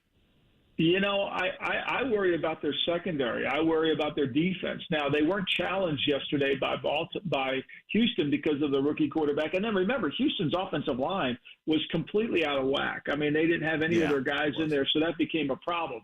I think it's going to be hard for Baltimore if they don't get better in the back end of their defense, and they need Marlon Humphrey back. Look, I think the North is great. I mean, Pittsburgh laid a big egg yesterday. We know that, but we think they're good. And then I think, Cincinnati and Cleveland are still good teams. What'd you think about the NFL package on YouTube TV for the first time yesterday, Michael? You have any thoughts on that? I'm assuming you're in front of it. I loved it. I thought it was great. I actually could operate it. I didn't realize you had I don't know if anybody, you have to download the YouTube TV app. I thought I could do it through my YouTube app. But once I figured that out, man, I was off to the races. I was enjoying it. It was good. It was really good. I'm looking forward to every Sunday. That has such a profound effect on people on game day, too, because it's almost like, hey, I'm better off sitting right here, and I can get it all. I mean, for you and what you do, you have to see it all. But then you get the average fans out there. They're in like 19 different fantasy football leagues or whatever. They also want that aspect. So that has a profound effect, I would think, on the entire game day experience when it's that easy to get what you want on a game day week in and week out like that. Yeah, it's so good. I mean, look, I can't study 4 games, but I can look at games. And I spend the week. I'll spend this week studying those games and kind of getting a handle on what's actually going on, and kind of helps me handicap the next week's games. The GM Shuffle is the podcast, and I certainly would advise you to check that out. It's always really good. At the Daily Coach as well. He's the former executive, and if you don't mind, I wouldn't mind to check up maybe in the next 3 or so weeks to see if there is some solution regarding Jonathan Taylor around here and see where we are a month deep with Anthony Richardson. But I'd love to have you back on if you got a minute. Anytime. Feel free to have me on anytime. I appreciate you having me. Thank you so much. You got Michael Lombardi right there on the Andy Moore Automotive Group hotline. I really like talking to him. I do. Really like talking to him.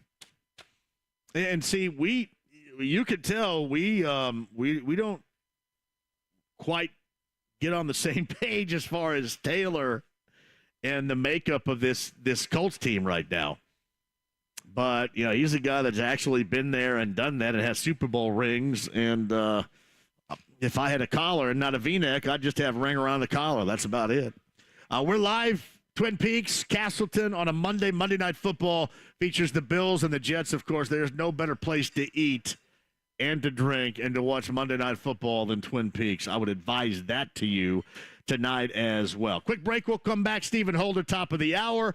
More of your responses to yesterday's Colts loss to Jacksonville at home. Houston, of course, in week number 2, down in Houston, coming up on Sunday. That and more for you at 239-1070. It's 93.5, 107.5, The Fan. When he's good, he's thorough good. When he's bad, he's even better. George Thorogood and the Destroyers, bad all over the world tour. 50 years of rock.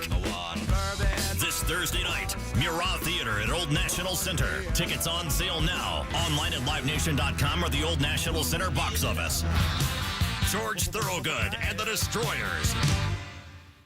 Hey, as always, I have an absolute spectacular idea. Your game day experience. I was just talking about that with Michael Lombardi. Your game day experience can be made with bullseyeeventgroup.com and the Colts VIP tailgate presented by Hayes & Sons Restoration. Yesterday was absolutely outstanding. The food, the beverage, all of it, incredible. Now, think about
I got a quick one here. Oh, look at that. James is like digging on you Pearl Jam fans out there with the postponement yesterday, giving you even flow right here. My man Daryl probably lost a lot of rides by virtue of that.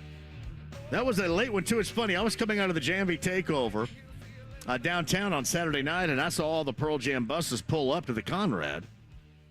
And then evidently somebody in the band was illin yesterday. They had to postpone that. I'm assuming at some point, and Kyle Johnson or somebody from Live Nation can give me a heads up on this. I kind of wonder what the date will be because the Ruoff season is winding down relatively quickly right here. And I did see in what Pearl Jam put out as a release that they're going to be in Fort Worth for 2 shows, in Austin for 2 shows. So I don't know when, conceivably speaking, they're going to be able to make it back here. Hey, Kyle, if you're listening right now, man, send me a text or something and see what everybody might be thinking, because that is a huge question. A lot of Generation Xers like me last night incredibly disappointed that was postponed. Pearl Jam for the first time since 2010 postponed last night. The first time in the area since 2010 postponed last night. Twin Peaks, Castleton, our location. Michael Lombardi was outstanding. If you missed any of it, especially regarding the Colts situation and Taylor, podcast 1075thefan.com. Don't miss a minute of that. Stephen Holder, the latest on Anthony Richardson's health. Evan Hull, how much time will he miss in this early season? That and more coming up on the other side. 93.5, 1075 The Fan.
The Ride with JMV. Son, you got a panty on your head.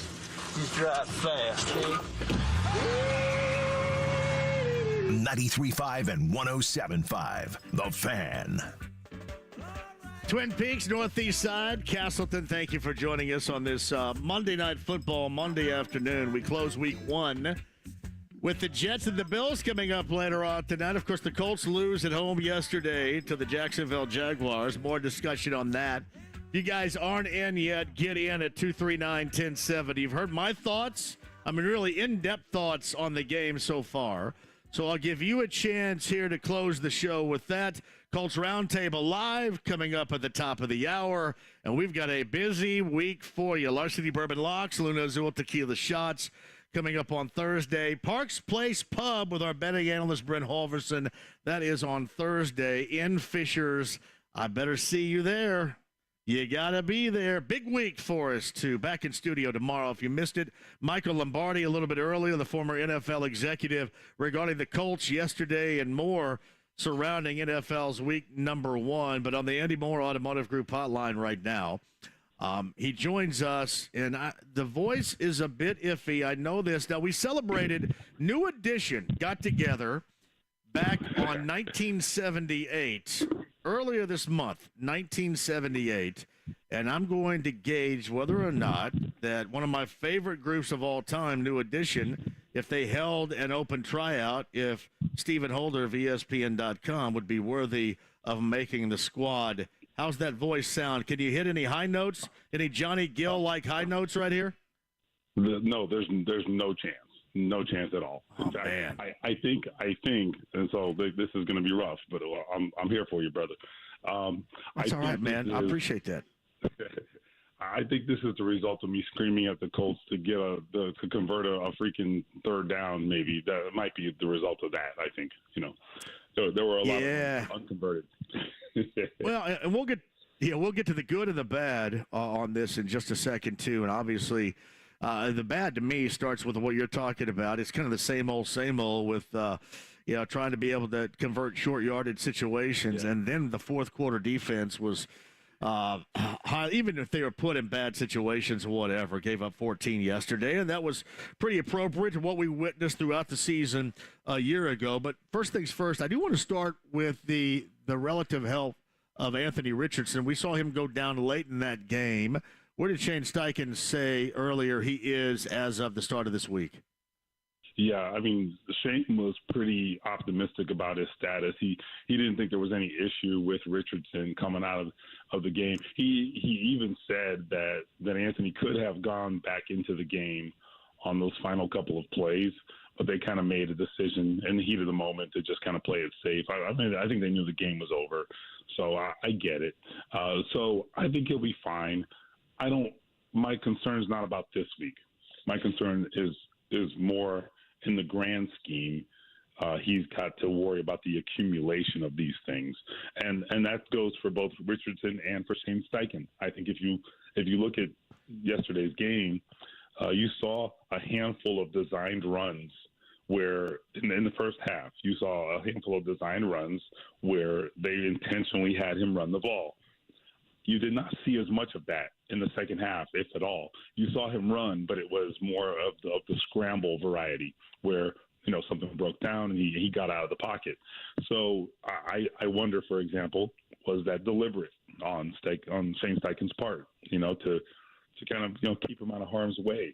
So they're going to have to be smart about this. I mean, there were times I thought yesterday where it made sense to run Anthony Richardson, and they didn't. And I think there was a deliberate attempt, I think, perhaps to be careful with him. So this is going to be a storyline, I think, throughout the season, because I go back to what I said last week. Jalen Hurts in Philadelphia, with Shane Steichen calling the plays, he was number one in the NFL in quarterback designed runs. So why would it be any different here, right? But there's a cost to that potentially. So interesting. Yeah. Well, and Stephen Holder of ESPN.com joins us. There's a cost for that, and then right now Jalen Hurts started to really take shape, as we saw a year ago when the weapons were placed around him. And I mean, right now, if there's a worse skill position group in the NFL, you'll have to tell me who the hell that is. And Deion Jackson was horrible. Let's talk about that too. I mean, so many things are taken away in a rookie quarterback that's inexperienced trying to grow when the rest of the offense around him is so bad. 100%. I mean, look, I just mentioned Jalen Hurts. Okay, what I didn't mention, and you alluded to, is that he's going to have much different running lanes than Anthony Richardson right now because of what else is on the field with Jalen Hurts. I mean, where's A.J. Brown, right? I mean, they don't have those kinds of weapons. Devontae Smith is out there. So the approach and the philosophy might be similar, with the two quarterbacks, but the circumstances are not similar, and that's just true. So I do think it is what it is. I think they have some potential at the wide receiver and tight end spots. I have felt that way throughout, but what they don't have is a lot of proven talent. I mean, really very little of it, frankly. They have Michael Pittman, who I thought made one of the best plays I've seen him make yesterday with the way he ran that ball on the wide receiver screen, the way he ran after the catch. After the catch. That is some of the hardest running I've seen him do ever. So that was great. But what they aren't getting right now is guys going up and making contested catches, for example, or just winning and getting open. They're not doing a lot of that. So it's one thing to say, okay, the running back room right now is just absolutely devoid of any threats, but to also, have some issues among the pass catchers. I mean, that compounds the problem. So Anthony Richardson right now, I think if you didn't watch the Colts game and you just look at his numbers, you'd probably say, okay, that was decent. But if you watch the game, then I think you really appreciate the fact that he probably rose above the situation far more than you would ever expect a rookie to do. And so I actually give him even more credit for having some success in spite of the circumstances. So good for him. But he can't carry this offense. Like, I mean, come on. No, he can't. Stephen Holder joins us as well. With the running back situation, and obviously Evan Hull going to miss some time. I'm assuming this week they're going to go out and try to find a veteran presence of some sort. I do want you to respond to that, but does yesterday and just how big of a disaster the running game was with their running backs, does that change any future dynamic in their thinking at all with Jonathan Taylor? Well, first of all, yeah, they're going to have to make a roster move, I think. I took from Shane Steichen's availability earlier that Evan Hull is going to be out for at least some period of time. So I don't think they'll have him. So you got to do something. Zach Moss, okay, is he available? Maybe. But look, I just want to be clear. Like, I think Zach Moss can help, but I don't think Zach Moss makes a significant difference. He just doesn't. So I think they are where they are. He gives them a little bit of a boost, but I don't think he is a big game changer here at running back.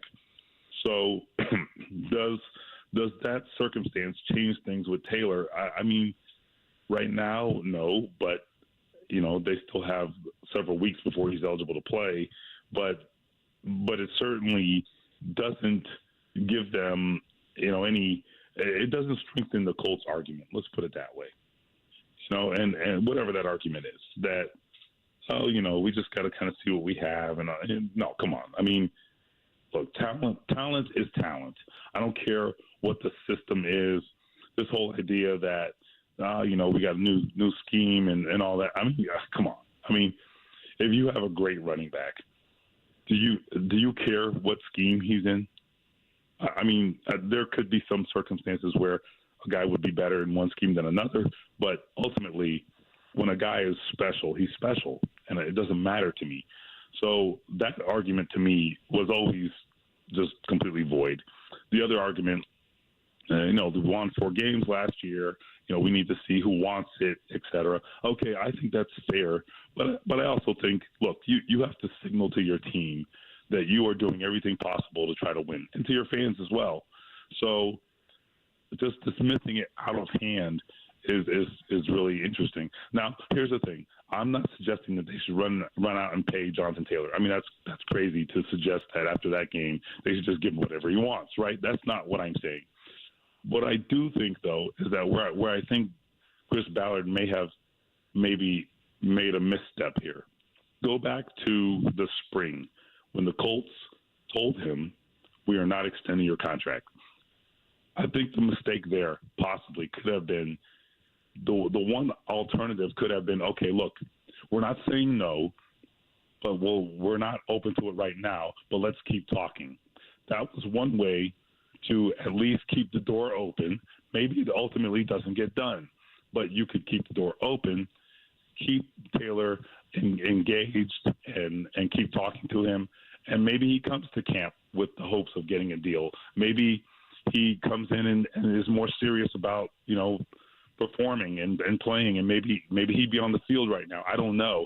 I'm not eliminating his faults in this, because certainly Taylor has played a role in all this too.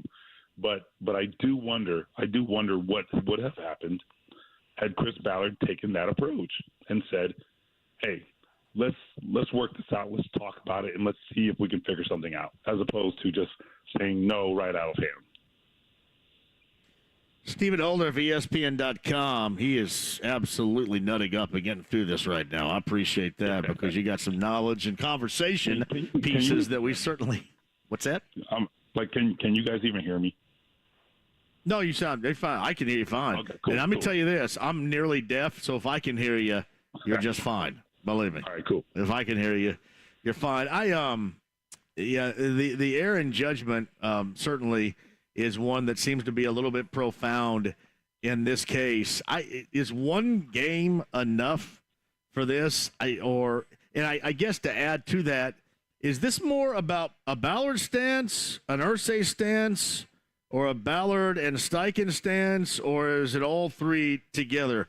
Is there an edge while we find ourselves in this situation with Taylor and the Colts, and especially in that running game? Is one more accountable for this than the other here? As far as I'm concerned, it's Chris Ballard. As it was told to me, okay, this is secondhand, but that's all we got, right? I wasn't in the room. My understanding is Jim Irsay was willing to do whatever deals they felt comfortable doing this offseason. And, Taylor was certainly someone they talked about.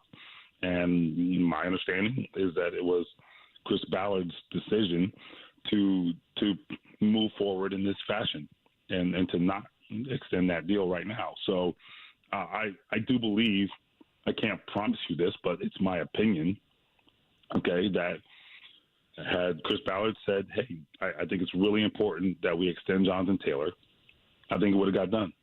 I think Jim Irsay would have signed off. Yes. So I don't think it really has anything to do with Shane Steichen. I think this is about Chris Ballard and a philosophical decision that he's making.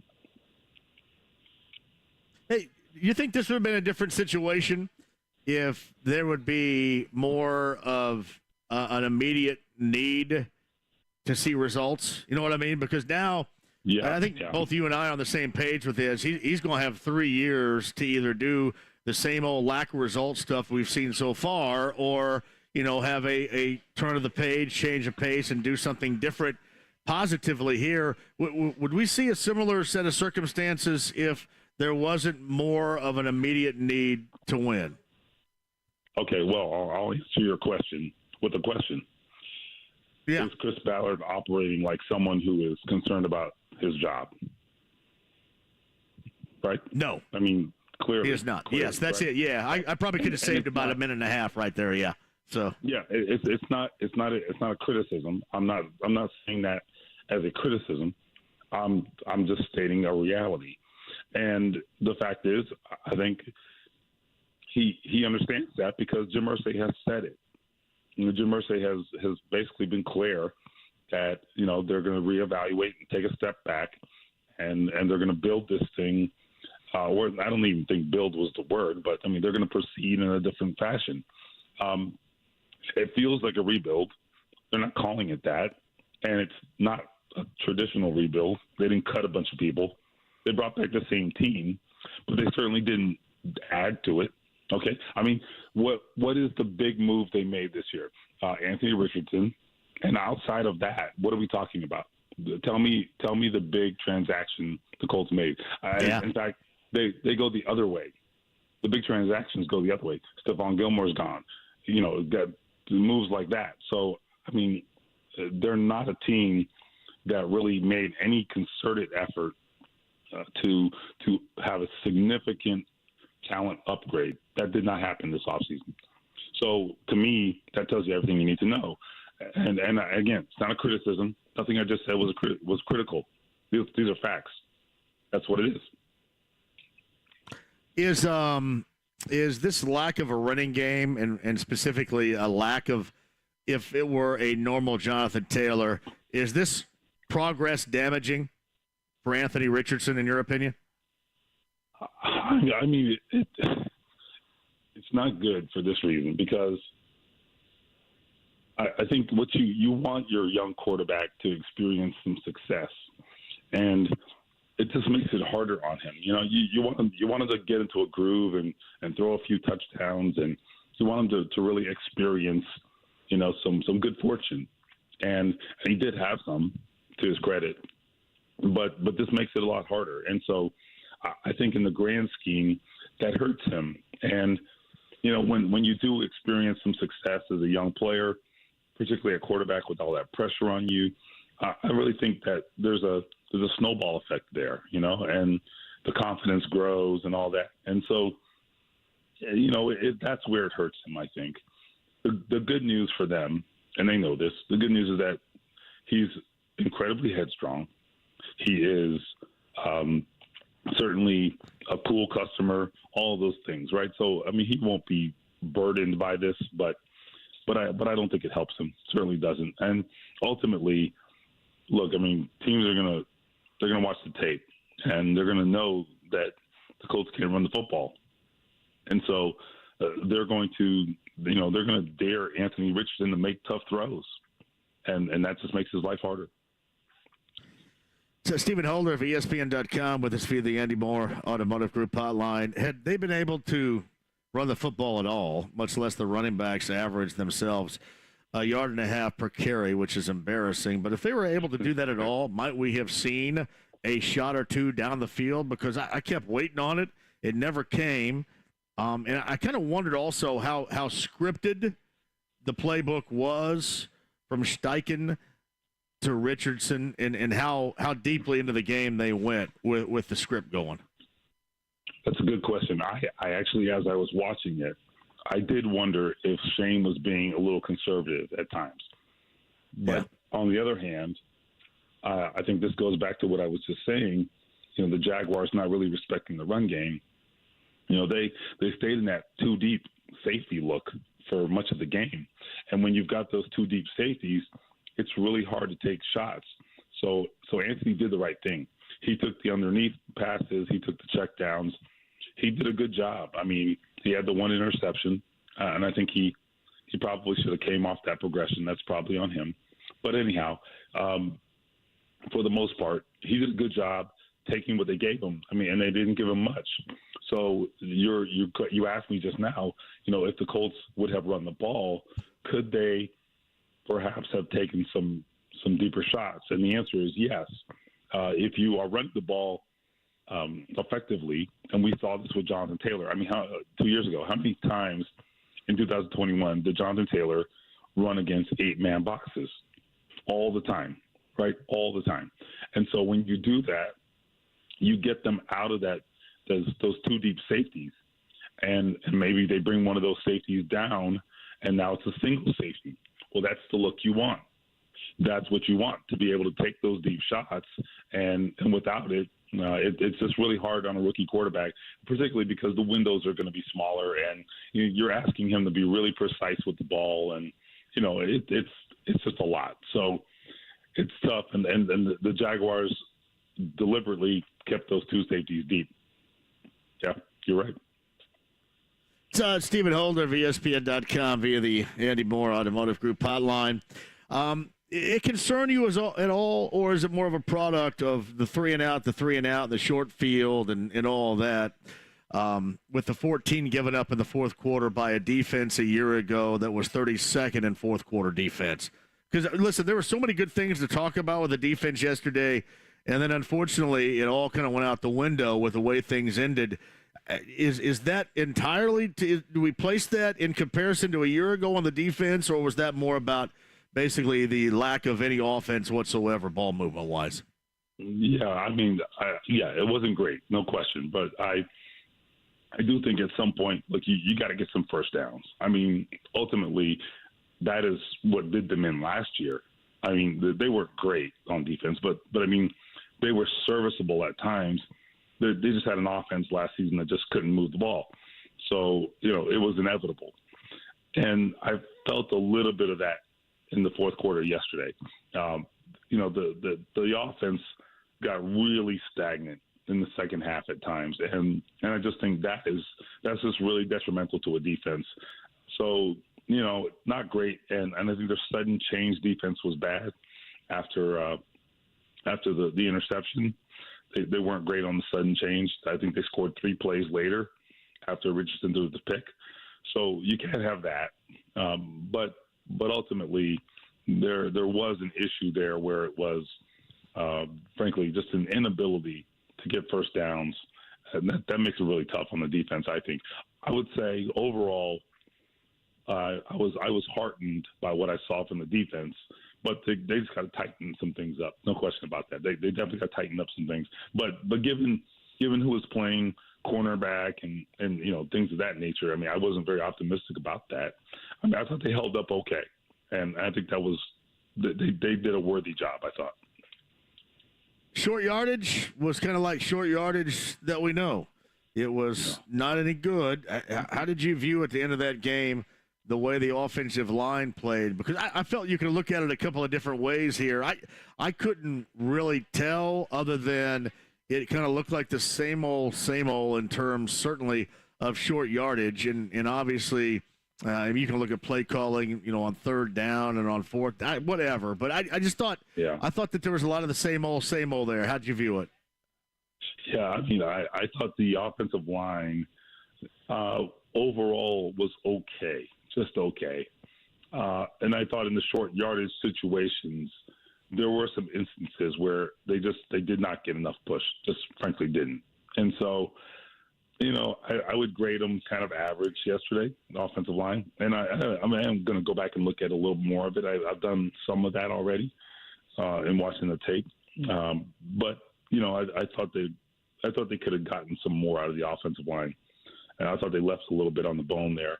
The pass protection, I mean, it was fine. It broke down at times. I think 4 sacks, some of that is Anthony kind of, indecisive at times and dealing with that deep coverage. So, it takes longer to get through your progressions, but you don't want to have 4 sacks. So could do a little better there. But, I mean, again, I would say okay, a passing grade from the offensive line, but nothing stellar, I would say. Any other injuries before I let you go here, Stephen? Yeah. Stellar effort by you, by the way, through the pain of the voice right there. Any other injuries that we need to be aware of? No, I think they're okay. I mean, the one would be Ogletree with the concussion, and that's too bad because, he is a guy that if he could ever stay on the field, I think this kid has real breakout potential.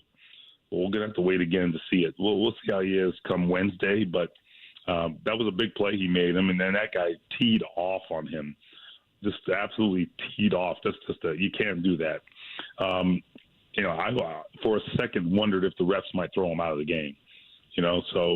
But anyhow, unfortunate there, and hopefully he's okay. The big thing there, though, like I said, with Ogletree is just he hasn't been on the field for any consistent length of time, given what happened to him last year, the ACL, and then he's kind of been in and out in training camp this year and through the preseason. So really with him, it's going to boil down to staying on the field and can we, really find out what he's about? Because I think there's a lot there. I like that guy a lot. Hey, Sanchez struggled, no doubt, special teams-wise. Was there any portion of it that had you thinking back and wondering what if Ashton Dulin was healthy? Well, I mean, that did not help them at all. There's no question about that. I mean, we forget sometimes those injuries to what we call, role players, right? But their roles are important in the grand scheme. And so, yeah, I think Ashton Dulin being out there might have made a difference. I mean, you're out there you got a new special teams coach. You got some new guys out there in different spots, and by the way, not just a new special teams coach, but you went from Bubba Ventrone, who was one of the finest in the league at that job. I don't know what they have now in Brian Mason. I'm sure he's fine. He did a good job at Notre Dame, but he doesn't have a track record in the NFL. So I have no idea what we're dealing with here. So he's going to have to prove it. He's going to have to figure that out. And special teams has been the one area. The Colts, even in down years, they've been really consistent. So they can't afford for that to take a turn for the worse either. Stephen Holder, ESPN.com, with us via the Andy Moore Automotive Group hotline. A great effort, my man. I know it was a bit of a struggle for you, but there's a lot of info there. It was so interesting where I am right now, Stephen, with this team. And I tried to explain to everybody at the outset, listen, I get the fact that this is a rebuild, even if they're not telling you that. But it's not okay for me to get back here on Monday and just put up my hands and say, oh, well, he's an inexperienced quarterback. He threw a pick in the fourth quarter. They played really close and it was exciting, but they lost. You got to tell it how it is. And I think a lot of people just want to put their hands up and go, hey, it's a rebuild and this is how it's going to be. But they had legitimate opportunities to surprise and then win that game. And unfortunately, kind of pulled the rug out from under themselves a couple of different times. And that's stuff where you want to see progress, but you see a quicker progress through, I think, terms of winning and success. And I thought that was a missed opportunity for them yesterday, even in week one. Yeah. No, well, two things. Number one, saying, oh, well, it's going to be a down year. It's just a developmental year. That's fine. Well, that gets pretty old really quick. Number one, okay, as a fan, right? No doubt.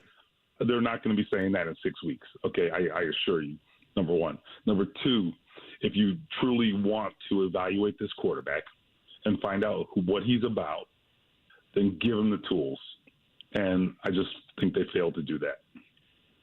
Yeah, majorly failed to do that. And, it's something that we joke about. People have joked about it with Chris. He's joked back, and you think maybe he's getting it, and you still kind of circle back and find yourself in a similar situation. My friend, I appreciate that. Thanks for coming on here with the information. Get that voice better, and we'll talk at you later on. Yeah, my daughter will be happy. I can't yell at her to empty the dishwasher, so she wins. All right, brother. Good for the daughter. Thanks, buddy. I appreciate that. It's Stephen Holder right there on the Andy Moore Automotive Group hotline. Chris Jones has signed a one-year deal, so he missed that game against Daryl's Lions, and the Lions win, but he is back in the fold defensively for the Chiefs right now. He signed today. That news just made available. Quick break. We'll come back. We're in Castleton. We're at Twin Peaks. I got time for your calls. We'll play off of what Stephen Holder and I just talked about at 239-1070. The email address is JMV. 1075thefan.com. Inside the Lounge via YouTube Live at 93.5 and 107.5 The Fan. Think of the most fun you've ever had.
Fan. Hey, welcome back. This portion of the show brought to you by Win Schuler's, Indy's favorite cheese spreads in a variety of flavors, including original cheddar and bacon cheddar. You can find Win Schuler's locally at Meijer and at Kroger. Win Schuler's, Indy's favorite cheese spreads. Yes, Northeast Side, Castleton, Twin Peaks location on this Monday. Monday Night Football tonight features the Bills and the Jets. The latest, Chris Jones ends his holdout, one-year deal. The defensive lineman for the Kansas City Chiefs is now in. Yeah, big weekend, too, college football-wise. I'm going to get your calls to close out the show here. Man, Texas on the road at Alabama was big. How about Purdue stepping up after that weather delay? That was lengthy. Getting the win at Va-Tech. Notre Dame, a win in Raleigh over North Carolina State. IU over my Sycamores on Friday night. That was the football weekend collegiately in a nutshell. Yeah, Colorado still with the love. That win over Nebraska for Deion Sanders. Big college football weekend to boot. Colts lose at home, that home opener yesterday against Jacksonville. We've been talking about that all day. Michael Lombardi, a little bit earlier, podcast 1075thefan.com. Stephen Holder's information is there as well. 239-1070. Back to the phones now to catch up, and Jerome is up next. Hello, Jerome. How are you? Hey, how's it going, my man? Great, Jerome. Hey, man, just to make it kind of short but sweet, I think we're watching the reenactment of the RG3 injury all over again with this team. Richardson is a thoroughbred. He's 6'5", 240-some pounds, almost the same size as Andrew Luck, who, by the way, remember he retired, lacerated kidney and some other injuries. I don't understand why Irsay, Jonathan Taylor's back there. That kid doesn't take half those hits. I don't understand how you need two right offensive tackles. You're going to wait till the kid gets hurt and you're going to sign somebody. You extended a kicker. You were willing and begged Phillip Rivers to come back for $25 million a year. You don't have to give him the top of the food chain running back money, but anywhere between $12 and $14 million, Jonathan Taylor's worth that. Kareem Hunt, if we sign him, not trying to be mean or nothing, Kareem Hunt can't hold a candle to Jonathan Taylor. Why play around when you have a franchise running back? Michael Pittman is a very good two, but you need another wide receiver out there with him. I mean, this is ridiculous. That kid's going to get hurt. There's a reason why you don't have 6'5" and 6'6" running backs. Ask Adrian Peterson. They're tackling you at your knees. Most of the guys are 5'9" to 6'2". They're aiming for his leg. He was half an inch away from yesterday having a torn ACL, and they want to put him out there with no offensive line. Come on, man. No, hey, I agree with mostly everything you just said, especially in terms of the need they have for Taylor. And I will say this, Jerome, with a Jonathan Taylor that we have seen productivity-wise in the past, the fact that there's no recognition of the level of need that is, even for a team that doesn't have these lofty, winnable expectations this year, just to get along with your quarterback, as you rightly mentioned, the fact that that is lost here in the shuffle for whatever reason is absolutely ridiculous to me. And it has been, and it remains. And I thought yesterday was yet another example of how ridiculous that is. The thing that bothers Jerome me seems to be gone. Jerome, are you there? I'm sorry. I thought you were gone. Go ahead. The thing that bothers me the most is, seriously, you have Jonathan Taylor back there. It's about 3 or 4 offensive tackles that were waived, not because of ability, because they made too much money. Irsay should have got at least 2 of them. There's still a wide receiver out there, 1 or 2. They may not be 1As, but they're pretty good 2Bs, and they can help Jonathan Pittman. This team could actually make some noise this year with that kid at quarterback. But you don't want him to have happy feet and be all banged up. Everybody's talking about we want Marvin Harrison Jr. What good is Marvin Harrison Jr. next year with the number 1 pick if your quarterback is on IL because he's done tore out his knees because he's been hit 50,000 times? That was ridiculous at what he was going through. He got hit more yesterday than Barry Sanders got hit in the whole season. I listen, Jerome, I can't thank you for the call. I can't argue with a lot of that. I can also tell you this. I mean, for everybody out there saying, hey, you know what, lose and get Marvin Harrison Jr.,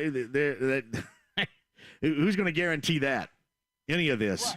And I will also tell you that success in terms of growth is important, and that is, to me, something you should be looking for with this rookie quarterback in mind. It is just to me so dumbfounding. Not just with Taylor, but the complete and utter lack of specialty weapons of any kind this team has, and going into this season with Anthony Richardson, the rookie quarterback there, is just ridiculous to me. Jerome, a lot of what you said is right. Russell's up next at 239-1070. Hello, Russell. Howdy. Go ahead, Russell. I agree with everything you're saying about no weapons, and to me, that's all on the GM. I mean, he can draft. No, yeah, 100%. Yes, he can't bring in good players, and he can't re-sign the ones that he should. To me, and that's all I want to say. Hey, Russell, thank you very much. And for those of you out there that don't view this at a similar level of importance as do I, or Russell, or Jerome, or anybody else that's called in today, Daryl, why do you feel that way? I'm just curious.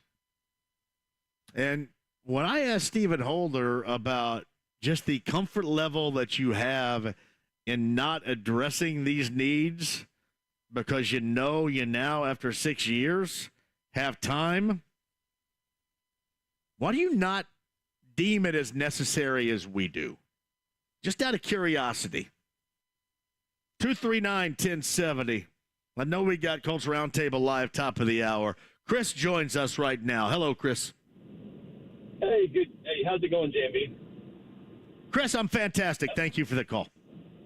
Yeah, I want to talk about a couple things and touch on a little bit of what everybody else is saying, too. I don't want to be negative because I think Richardson will be fine if he's coached up and all that, and that's all well. But Chris Ballard reminds me of Schleprock, man. I mean, we talked about, you and Stephen Holder talked about free agent signings. How about the kicker that we left 9 points on the field yesterday? I know that might have been Steichen, not trying to be aggressive and go for it, and I get it. Yeah, and that was definitely Steichen. Yeah, hey Chris, okay, that was definitely Steichen. I said this earlier. That's just how he's going to be. Yet you may see him adjust to that, considering he just does not have the horses offensively to be going for it in that fashion right now, like he did in Philly. But go ahead. But we signed a kicker for $25 million. When we talk about free agent signings, there's one of our signings right there, and Dak Ballard being Schleprock. We got special teams freaking out the wazoo, but our special team seems to be the worst aspect of our team. That's Chris Ballard in a nutshell to me. And I hate to sound pissed off about it, but goodness gracious, we spent money on special teams, but special teams is killing us. Thank you, Chris, for the call. It's what's funny. Wasn't good in the preseason either. Hey, Chris, thank you very much for the call. Regarding special teams, Stephen and I hit on that. I brought up Ashton Doolin, and he went even deeper on that with Bubba Ventrone. Now, I don't know where either one of those would fit into the category of why was Sanchez so bad at punting, but you take away certain assets that you have, and a year ago with Sanchez.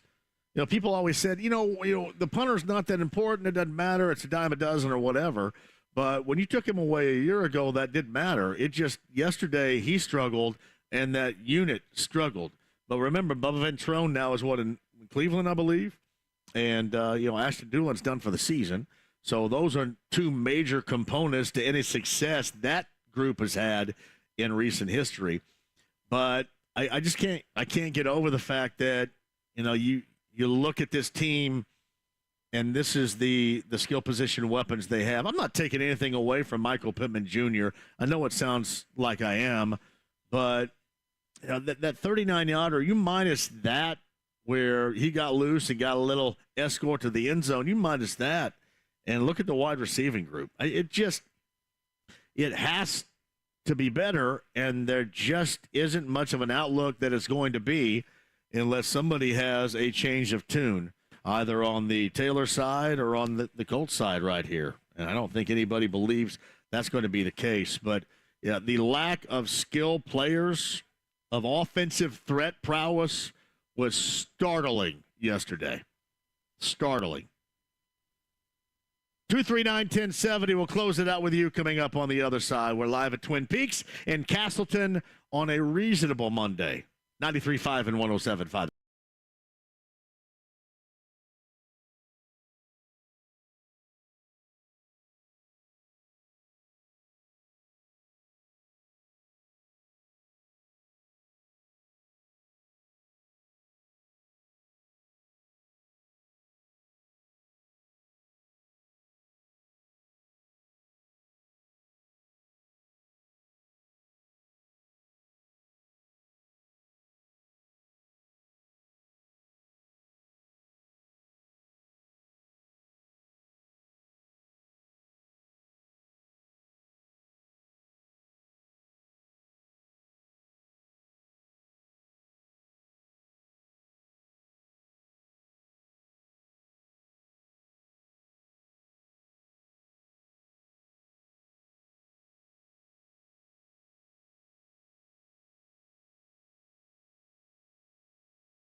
Hey, my friends, if you're keeping track at home, my glistening wood finish, that is my fantasy football league team. The FFL for the show and for the bar restock is going to cruise to victory over PB Army and Darrell And I had Brandon Ayuk and the Dallas Cowboys defense and special teams go over 30+, and then the rest of my team, nobody had over 13. So my team really does suck other than those two aspects of it. So that is our Fantasy Football League winner-take-all bar restock with Heaven Hill Distillery, week number 1 right there. And I guess James is doing all right there as well. Harley D, by the way, $140 in week number 1. That's nice. 239-1070. The time we have left, Tony, jump on board here and get some final comments with us. Hey, how's it going? I just wanted your opinion on a couple things here. Sure. So my thing is we go for it twice. We don't get it on 4th down. We're 0-2. So we go again. We go 0-3. Now, I know we got 2 later on, I think, towards the end of the game. Why? There's a little under less than 2 minutes. Why are we're down 10. Why are we not kicking that field goal, saving time, and then doing either an onside or see if there isn't the possibility to use our 2 timeouts and get the ball back? I mean, is this something this is going to sound like that I'm kind of – this is going to sound like – here, Tony, I'm trying to stand up here for Shane Steichen and make an excuse, but I do kind of get it. To me, he felt that they were close enough to, though, you punch it into the end zone, and then if you're fortunate enough to get an onside kick, then you don't have that far to go to get in Matt Gay's presumable field goal range. So I kind of get what they were doing there. I understand where you're coming from, but I will say this about going forward on 4th down. To me, it's going to be more interesting to see with that team in mind and how unsuccessful that it was this past week. I think that's how he is built in general, just going for it. I think that's how he's going to be, kind of a gambling head coach. But he did that, and I'm sure it worked out well in Philly as the OC. It is just completely different with the lack of talent they have here, and that's something that I wonder if that's not going to be a first-year major adjustment for him, Tony. Yeah. I don't mind Richardson, by the way, running the ball a little more, but, hey, I hope he starts learning to protect himself. Oh, I don't know about that. Yeah. I get a bad feeling about all that, man. I don't know if you do, but I do. Maybe it's just from hanging around the Colts so long, and, ultimately some crap like that happens, but I get a bad feeling about it. Tony, thank you for the call, and we'll close it out. My thoughts to everybody here at Twin Peaks for a job well done. Thank you very much. Great time here today. Dev, great job out of you, too. Back at the station, James is there, and as always, on this date in history we're thinking about, September the 11th, 2001, and I'll have to mention Mark Patrick, who I was working with on that day. It was the best radio that I've ever heard, timely speaking for what was going on. Incredible on this day, and I always reflect regarding that day in general, but that day even here locally. Always thinking about it. Colts Roundtable Live coming up on the other side. Tomorrow back in studio. We'll resume our conversation at 3 o'clock. Talk to you then. 93.5 and 107.5 The